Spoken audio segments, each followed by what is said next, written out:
Hi, welcome to Dog Ears and Tall Tales. I'm Kellie.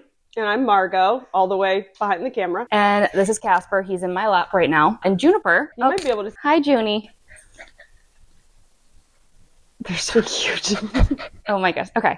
So today we are using our little TBR jar to pick our August TBRs. I think Margot and I are each going to pull 3 prompts. No, Casper, you don't get waffle. You don't get waffle, Casper. Juniper only gets it because I forgot to bring her bag of treats over. And she was being nice, leaving you alone. He's like, but look at me sitting so pretty. Mm-hmm. Okay, all they're right. off doing So something. we're each going to pull 3 prompts to pull our August TBRs. My goal is to pick 2 for my Herkid challenge, at least. Do you have any goals for yours? I'd love to pull something that I can make fulfill a reading challenge. I'm really close to everything for A to Z, books starting with that. So that's my goal, but really just things I'm already looking forward to reading. And I think August is really our last month of summer. I mean, we're far enough south that summer kind of goes into September. But I don't know, once I hit September, even if it's still hot, I kind of tend to like moving into the fall cozy vibes. I don't know about you. That's totally fair. I kind of read whatever, whenever.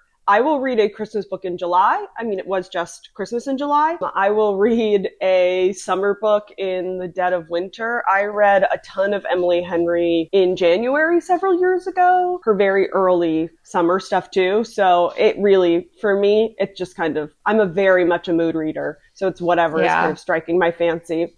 I guess I'm also very much a mood reader, but I do like it when books kind of line up with the seasonal vibes. Mm-hmm. Like I'll still read them at other times, but when it lines up, it's just like extra nice. All right. So that being said, the yellow prompts, I don't know if you can tell, it's hard to see, but some of these are yellow. Those are the summer prompts. The white ones are just general. So I think I am going to intentionally pick one of the yellow ones if I don't get one. That makes sense.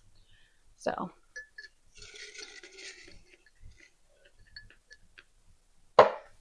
it's a white one.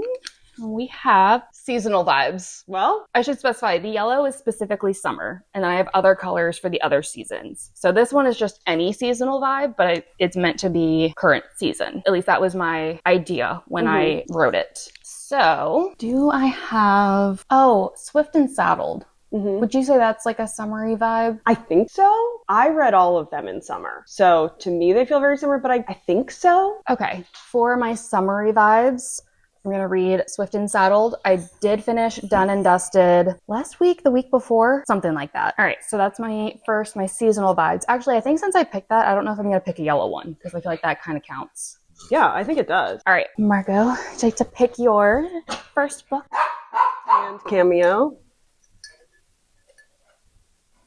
Okay. More than 500 pages. Well, I'm moving this month and, I'll start rehearsals at the end of the month at work. So I'll find something. I'll make it happen. Do you have any ideas? Well, 500 pages is a lot. I have no ideas off the top of my head. I'm looking at the shelves. I'm thinking to what's still at my house. Honestly, maybe it's time for me to get back into some Brandon Sanderson. Next on my list is Elantris. Is Elantris more than 500 pages? I feel like it's close, but it's hard with the mass market paperback. It's hard to tell. Yeah, it's 6:15. 6:15. Okay, Elantris is mine.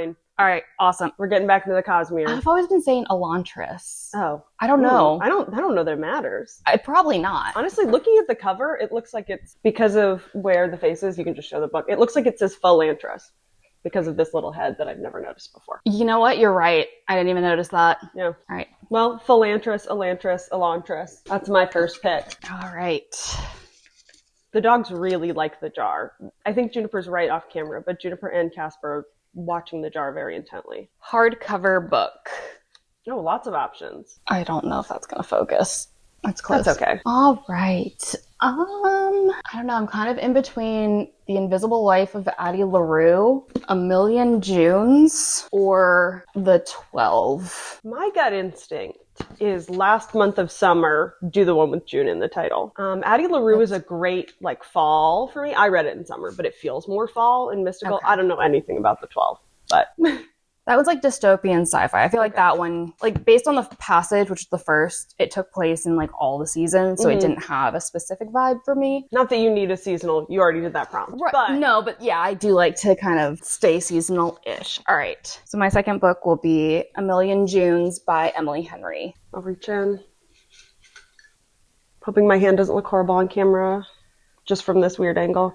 Mine is a romance. Okay, so I got a harder one and then an easier one. I think I've got 3 that I'm between, which are, and I'll pass them to Kellie. Let's make sure they're all library books. It doesn't say what our local library is. But I'm between Starshipped by Sebastian, which is a kind of Star Trek if they actually fell in love. The actors who are playing Spock and Kirk. And then the next one is Bromantasy. These 2 are 2026 releases, Starshipped and Bromantasy. And then, I actually have another Sebastian after that, After Hours at Dooryard Book. I would say I probably will go with After Hours at Dooryard Books just because I've had it checked out from the library the longest. I think it's a magical bookstore vibes. It's Sebastian. I adore Sebastian. As you can see, I have 2 of her books in this pile. So I think that's going to be my romance pick. All right. Let's see. New York City, 1968. News about the war might be keeping Patrick up at night. News in general might be keeping Patrick up at night. Honestly, same.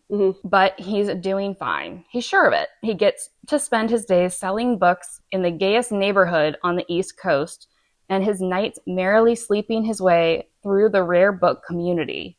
But when he takes in a drifter who seems to be hiding something and his best friend moves into the apartment upstairs, his life gets turned on its head. Yeah. That does sound good. Yeah, I've said it 6 million times. I love Sebastian. I love her period piece book. We Could Be So Good and We Could Be So Lucky were phenomenal. Similar time period, a little bit earlier, New York City. No little bits of magic at all, but just very exciting. Yeah, that sounds good. I do like this cover where it says 2 heroes, 1 brain cell.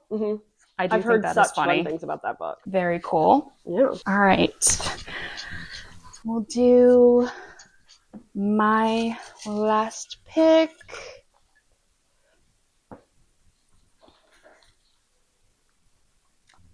have political themes. I'm going to have the politics be relatively loose. So like it could be like a fantasy type thing. Like I'm currently halfway through 3 Shattered Souls. So if I hadn't started that yet, I might count that because that's very like political war between the realms. But I guess Oathbringer would fit. Jade City has a lot of fantasy politics, just in looking at her kid shelf. Okay, so that's an option. What about The Life of Pi? I haven't read Life of Pi. I read it, or I didn't read it, but I know a lot of people read it in school. I don't know off the top of my head what the politics between a guy and a tiger on a boat are. But I know that it's not all that. Not gonna lie, I didn't realize that's what the book was about. Oh.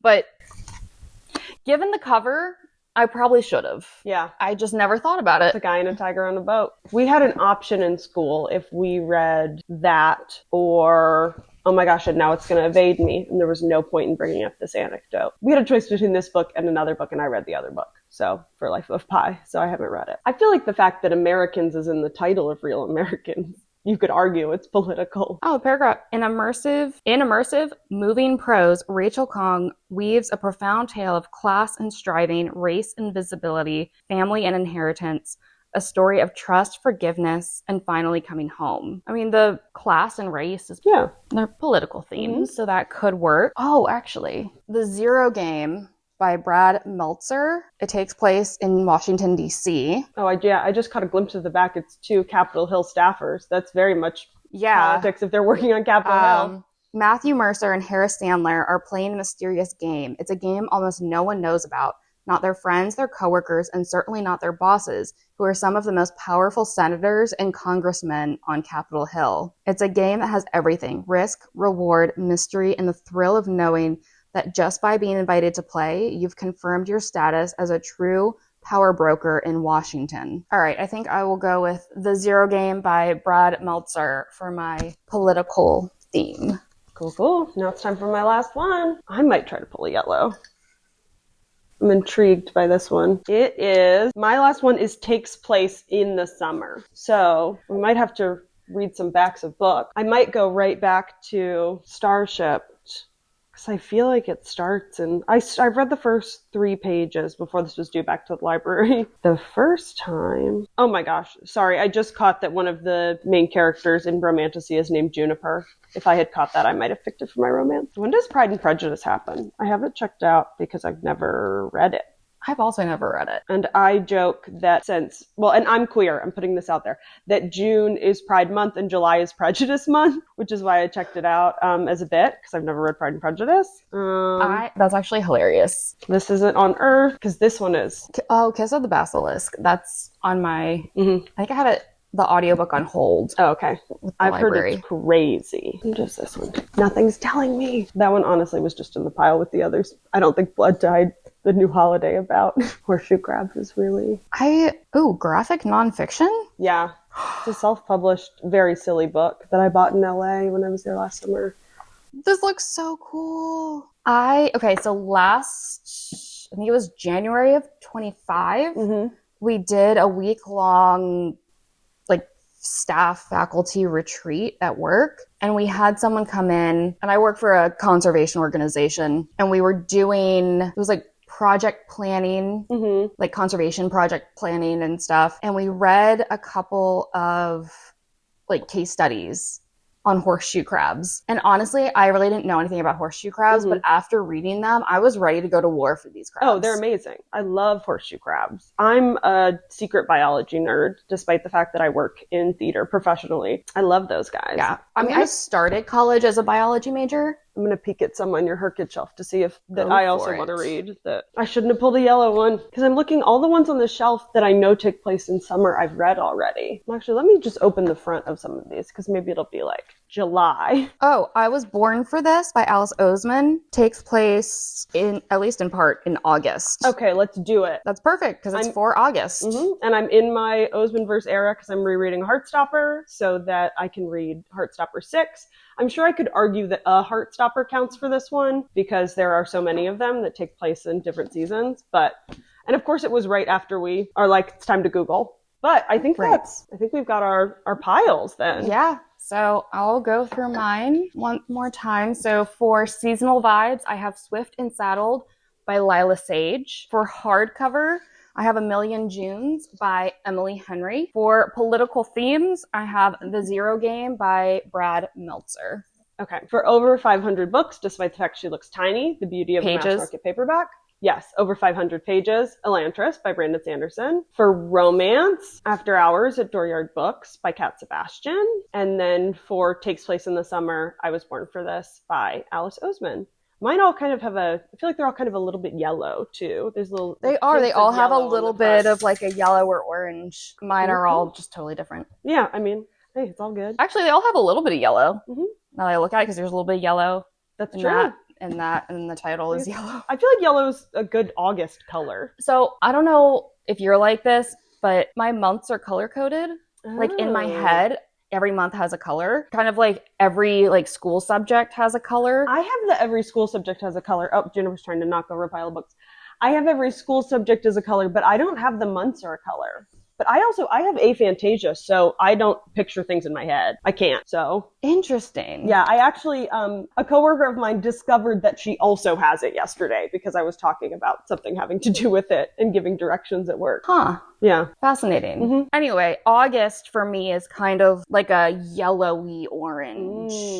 Well, so coincidentally, I think we both kind of did that. Yeah. Cool. Well. All right. That is our August TBR. Please leave in the comments below what books you are planning to read in August. And if you've read any of the books that we have pulled out, let us know what you thought of them. And thank you guys so much for watching. Please like and subscribe, and we'll see you in the next video. Bye.